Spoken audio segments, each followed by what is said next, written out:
So for this lesson, we are going to be proving trig identities. So we do this by taking an equation and proving or verifying the identity by showing that both sides of an equation are the same. So to prove these identities, you just need to simplify one side of the equation until it is equal to the other side of the equation.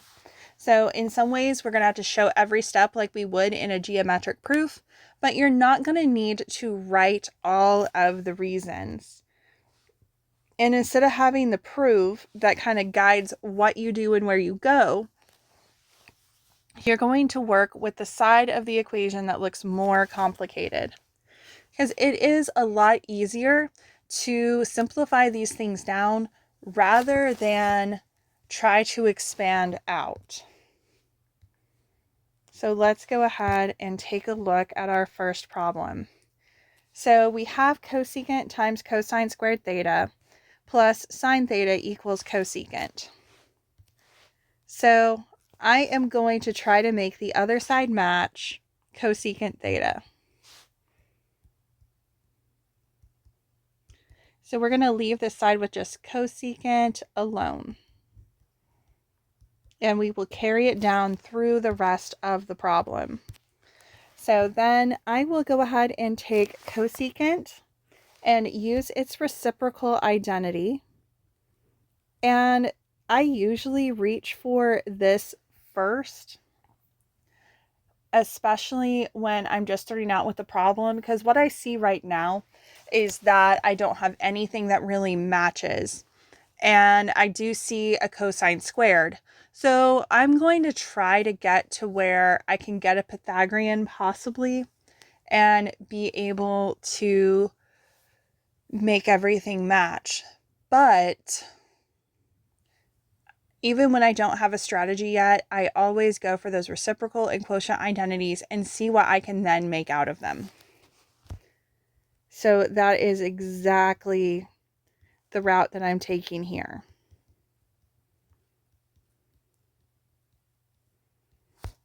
So I'm going to go ahead and make this one fraction. So I'll have cosine squared theta on top and then sine theta on the bottom.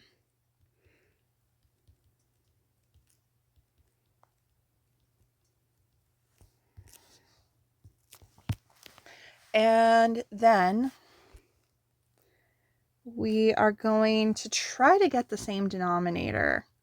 And I think I'm right with the strategy of let's try to make a Pythagorean, because I'm going to have to multiply by sine over sine to get the same denominator. That's going to give me cosine squared theta over sine theta plus sine squared theta because of sine times sine over sine theta equals cosecant theta. And then when I go and I make this one fraction, I'm going to have cosine squared theta plus sine squared theta over sine theta. And cosine squared plus sine squared is 1. So I have 1 over sine theta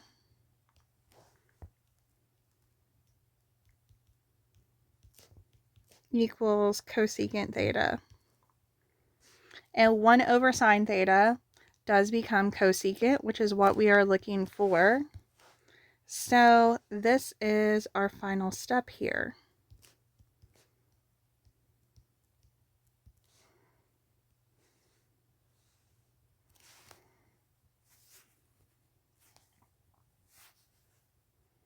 So since our sides match, we have proved the trig identity. All right, so for number 2, I am going to go ahead and leave this right side alone again, and I'm going to deal with the fraction. So I have sine squared y, and I need to probably get as much of this to cosine as I can, because secant is friends with cosine, and of course cosine is cosine.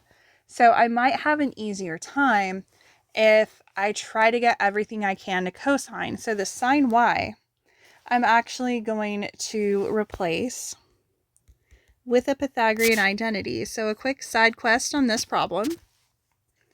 If I take cosine squared theta plus sine squared theta and have it equal 1, then we are going to subtract cosine squared theta and get sine squared alone. And we have sine squared theta equals 1 minus cosine squared theta. So then we're going to replace sine squared theta with 1 minus cosine squared.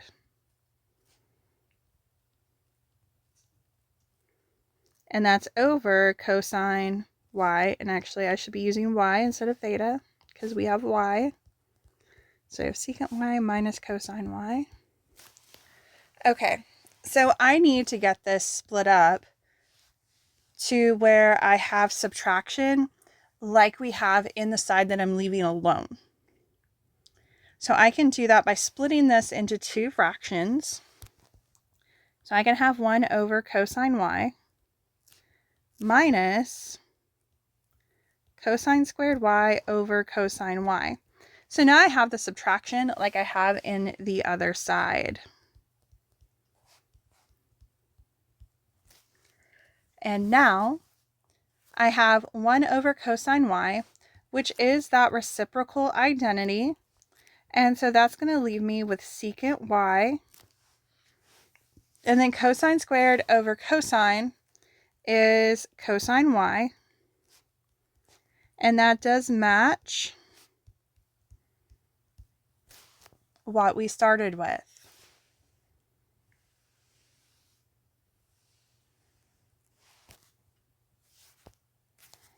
And there we go.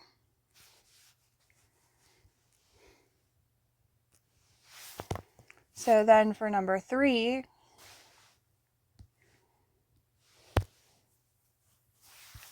we have just cosine squared a on the left side. So that's the side that we're going to leave alone. So I'm just going to go ahead and bring that side down. And then we have sine squared a times cosecant squared a minus sine a. So what I see is that sine and cosecant are friends. And so I can use that reciprocal identity.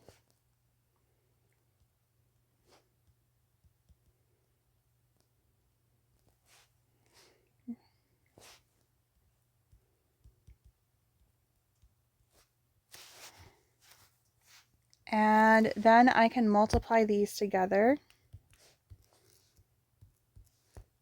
So we have cosine squared alpha equals sine squared alpha over sine squared alpha minus sine squared alpha. So we've got everything to sine now, which is great, but we need to go to cosine.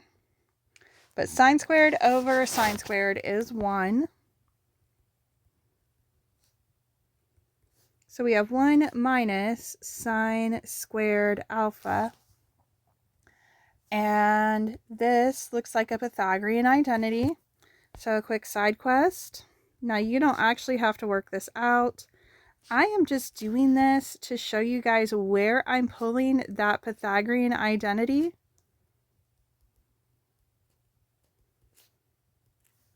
Because I know that sometimes you don't always see.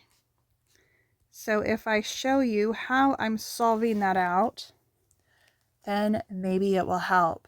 But see how I've gotten cosine squared to equal exactly what we have on that right side. So that means I can substitute.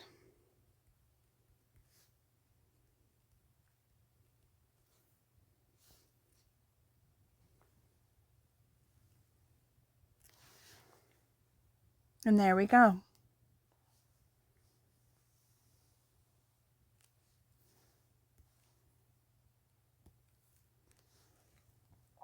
Okay, so number 4, we've got one side that's looking pretty complicated, and we have one side that is not. So we're going to try to get everything to cosine x. So I'm going to look first at the parentheses.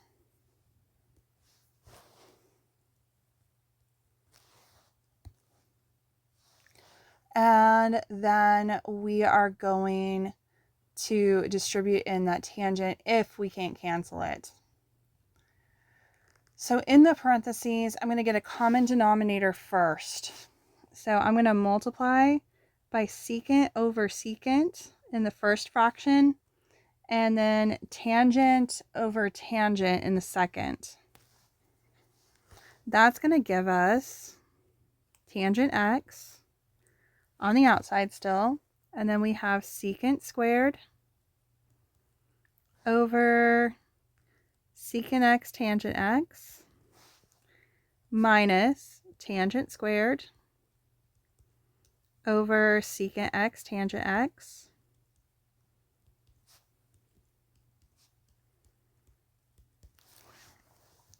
and it equals cosine x.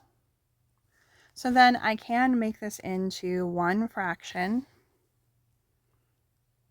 So I have tangent x, and then we have secant squared x minus tangent squared x over secant x tangent x.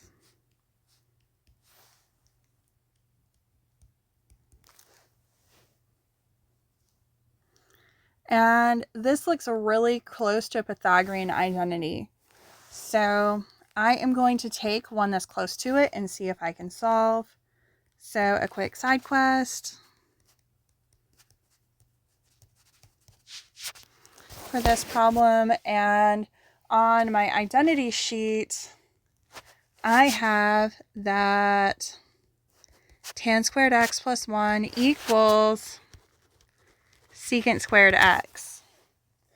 So I have secant minus tangent. So what I can do is I can subtract tangent, and that's going to give me secant squared x minus tangent x, or tangent squared x.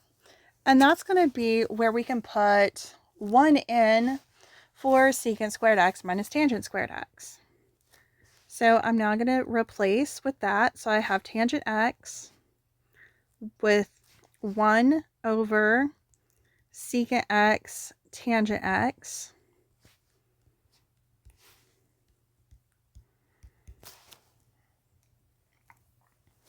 And then we have cosine x, of course, on the other side.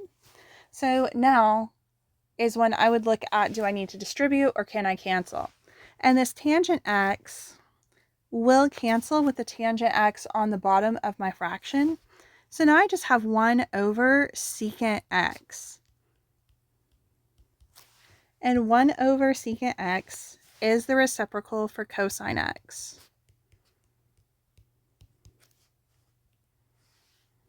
And there we have it.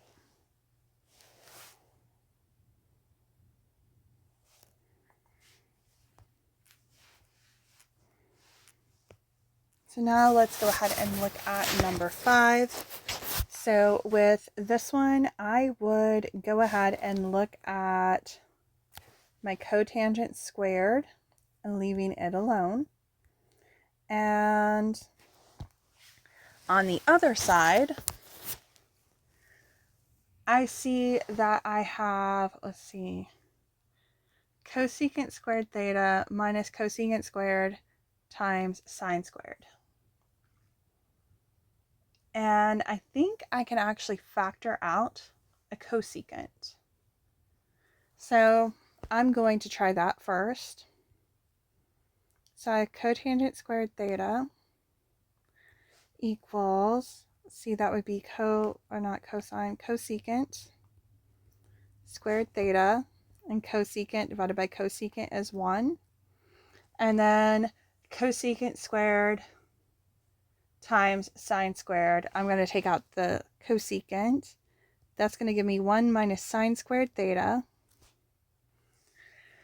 And then, as we've seen many times, this 1 minus sine squared theta, that is a Pythagorean identity.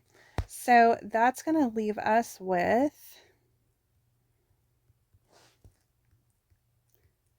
a cosine squared that we can replace it with. So I'm going to go ahead and replace that.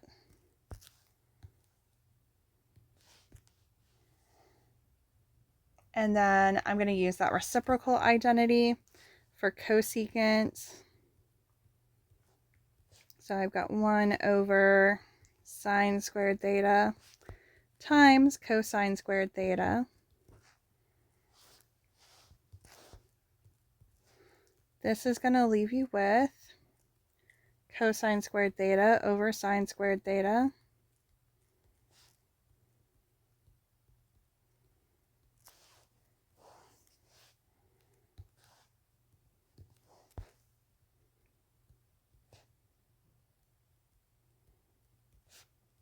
And then cosine squared over sine squared is that quotient identity for cotangent theta. So then we have it simplified.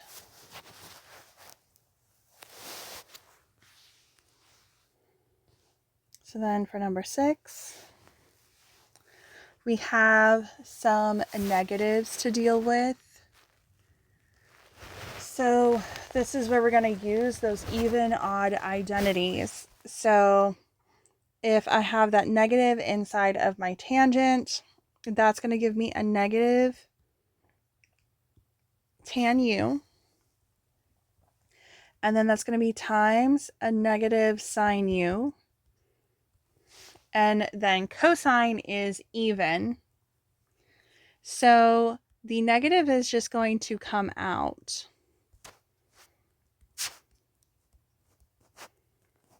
And so that equals secant u. And I forgot to highlight it, but I think it's rather obvious. Secant u is the simpler side of that equation.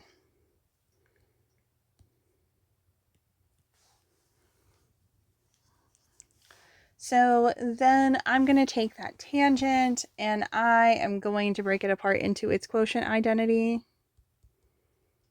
So we've got sine u over cosine u times negative sine u plus cosine u equals secant u.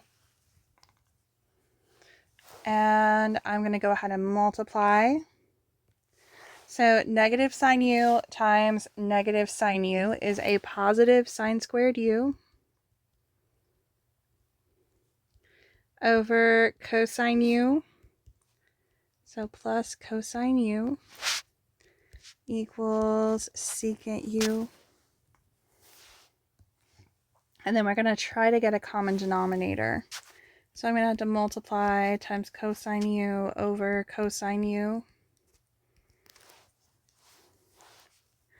So that's going to give us sine squared u over cosine u plus cosine squared u over cosine u.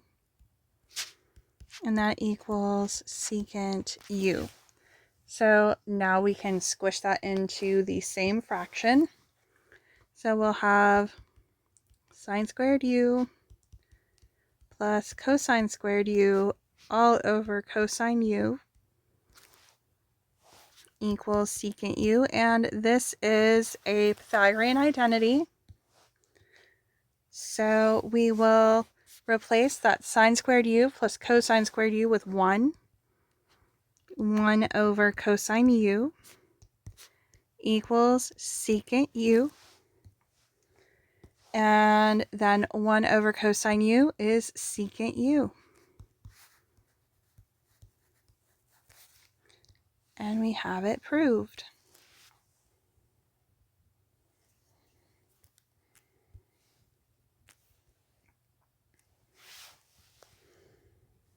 Okay, so number 7, we definitely have the less complicated side on the left.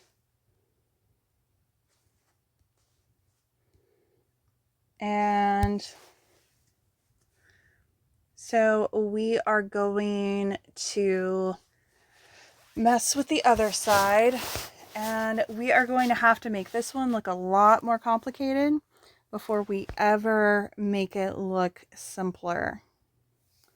So we have, let's see, 1 plus sine squared theta that we are leaving. And then this 1 plus secant squared theta. I'm going to go ahead and use the reciprocal identity for the secant squared.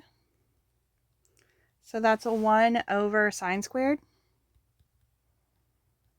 And then this 1, I'm also going to change it into an equivalent fraction. So that's going to be sine squared theta over sine squared theta. And what this does is it gets me to the same denominator, which I want to have. So then I'm going to do something similar on the bottom. So I have cotangent squared.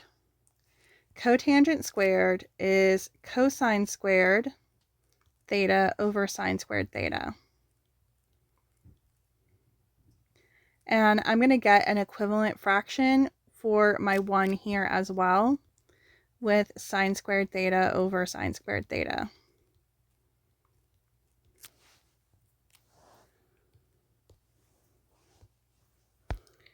Then we will have 1 plus sine squared theta equals, and we are going to put these similar fractions together since we do have the same denominators. So we're going to have sine squared theta plus 1 over sine squared theta. And then we need sine squared theta plus cosine squared theta over sine squared.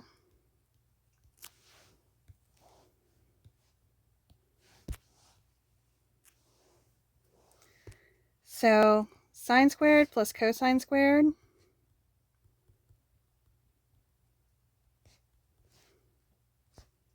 we have a Pythagorean identity there.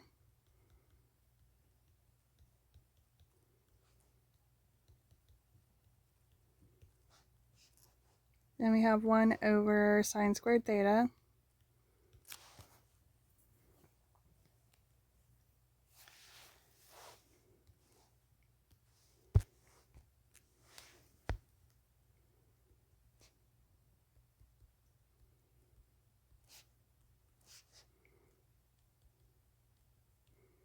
And so then we are going to do the division with our complex fraction, which means that we will need to flip and multiply. So we have sine squared theta plus 1 over sine squared theta, and then times sine squared theta over 1. So then those sine squared thetas get canceled, and all we're left with is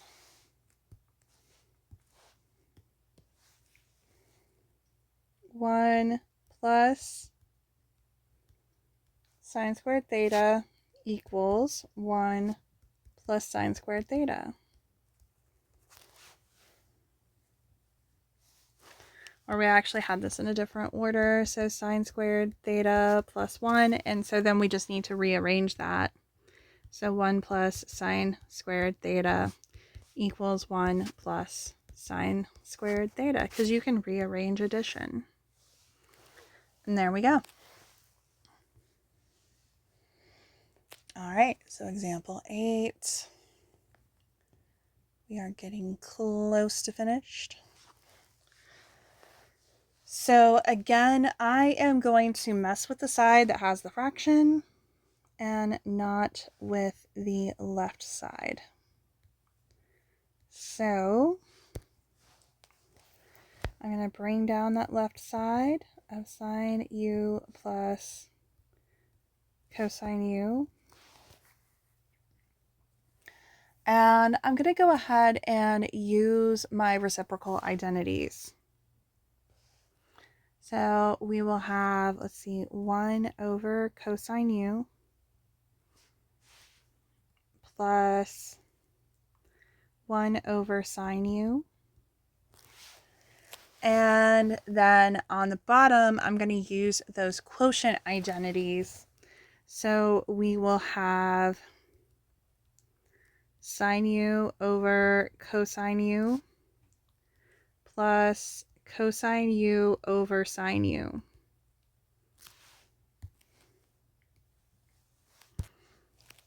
And then we're going to try to get a common denominator. So we're just going to try to get it on the top and on the bottom separately.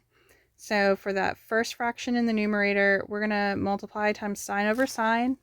And the second fraction is going to be cosine over cosine. And then that is going to give us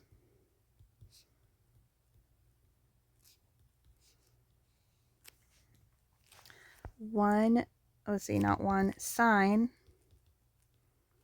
u over sine u times cosine u. And then we will have cosine u over sine u times cosine u. And now on the bottom, I'm going to do the same thing.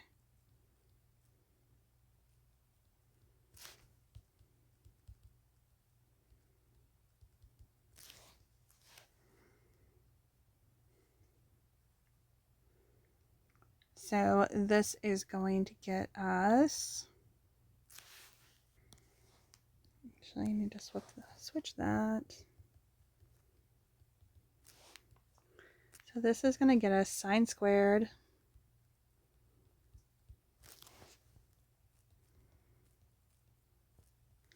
over sine u cosine u plus cosine squared over sine u cosine u.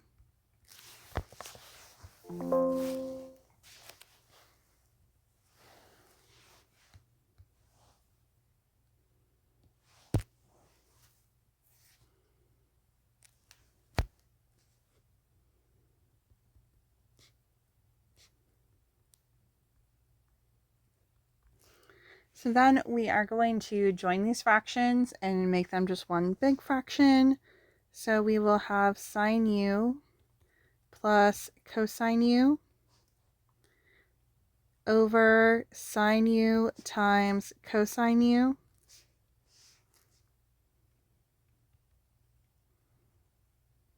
And then we will have sine squared u plus cosine squared u over sine u times cosine u.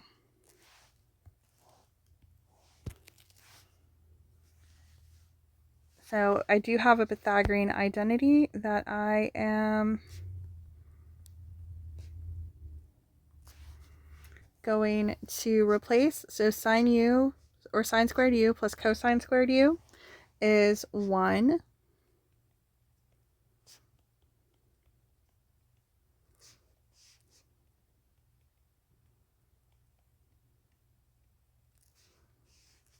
And so I have 1 over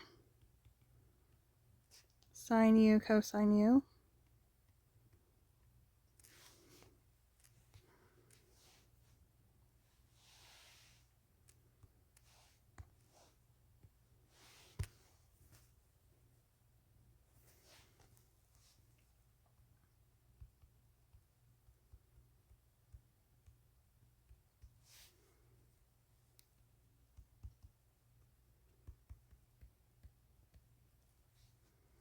So now we are going to flip and multiply.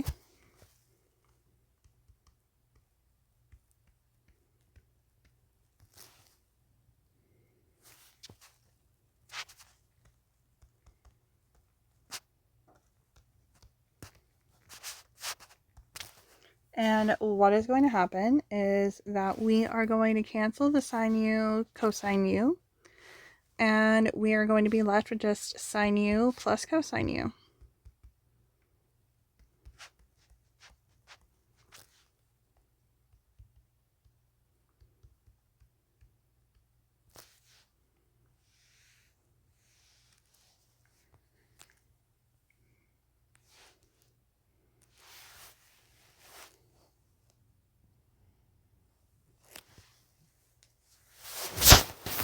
All right, so for this next problem, we are still going to mess with the side that has the fraction. So we are going to try to get it to where we can get rid of the fraction. And I don't think it's going to be as bad as you guys are probably thinking it's going to be. So the first thing that we are going to do is we are going to multiply by the reciprocal. So we are going to have 1 plus cosine A over 1 plus cosine A.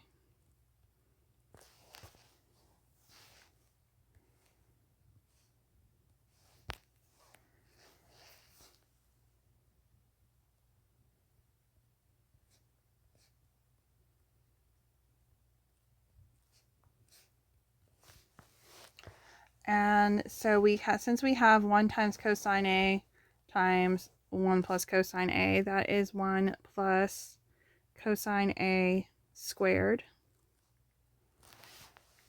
And then I am going to multiply those conjugates together. So 1 times 1 is 1.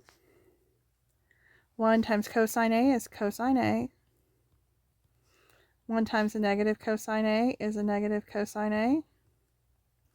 Then we have minus cosine squared A.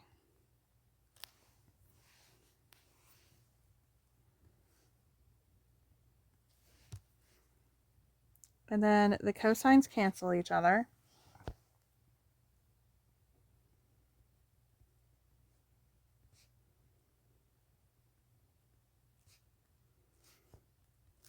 So we have 1 plus cosine A squared over 1 minus cosine squared A. And 1 minus cosine squared A is a Pythagorean identity.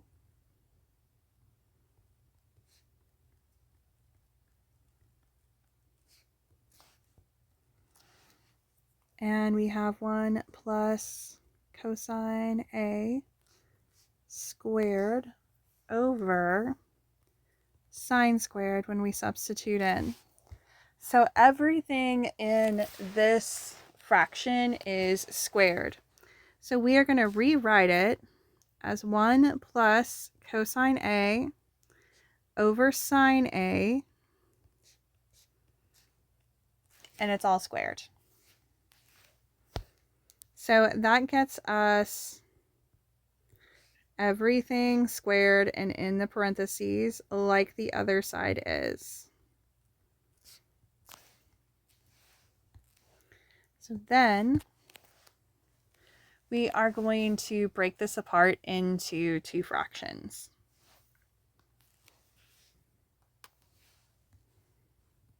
And we are going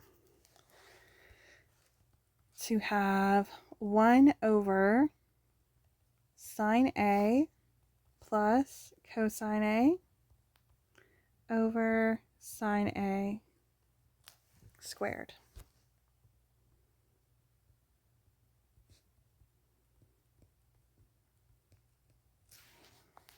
And so 1 over sine A is cosecant.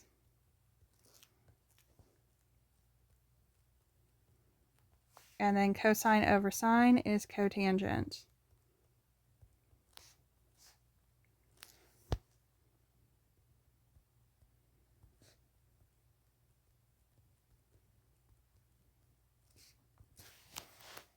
And there we go. We have it proved.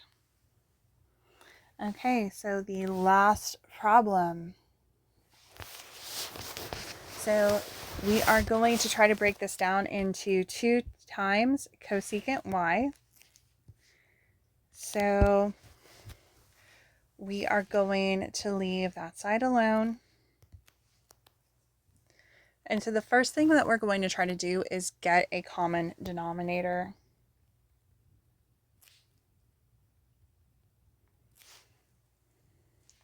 So we're going to multiply by the other denominator.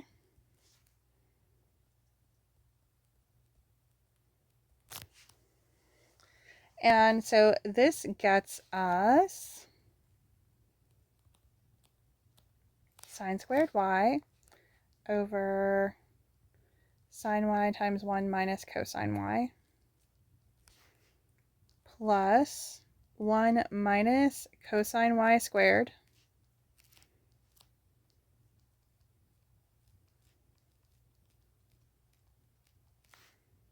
that equals 2 times cosecant y.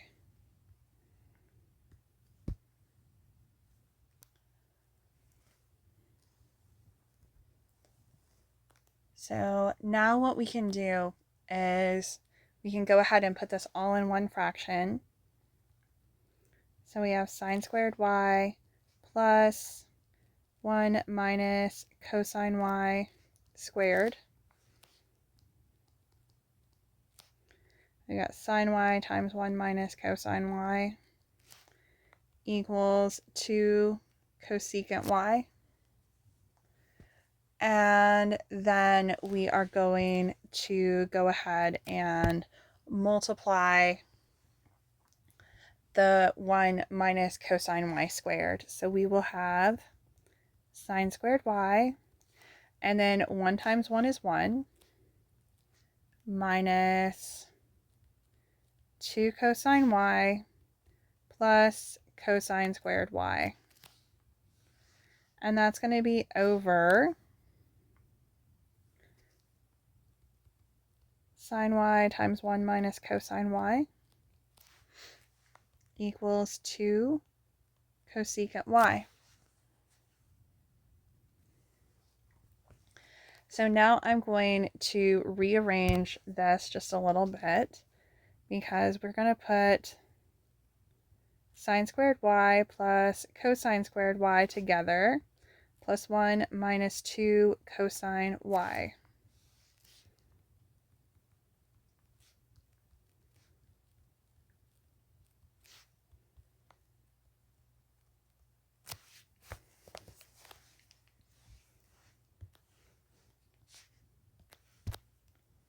So then we have sine squared plus cosine squared, that equals 1.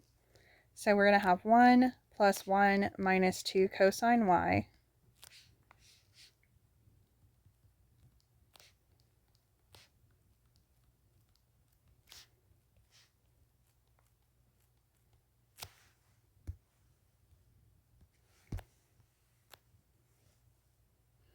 And then 1 plus 1, of course, is 2. So we have 2 minus 2 cosine y. And that is over sine y times 1 minus cosine y equals 2 cosecant y. And we are getting pretty close because what I do see is that we have a GCF right here in that 2 minus 2. So I'm going to factor out the 2. And that's going to leave us with 1 minus cosine y over sine y times 1 minus cosine y.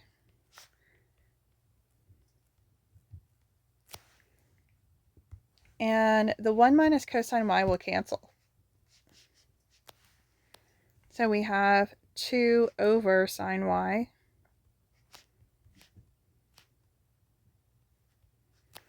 and 2 times 1 over sine y. Actually, I need to change color.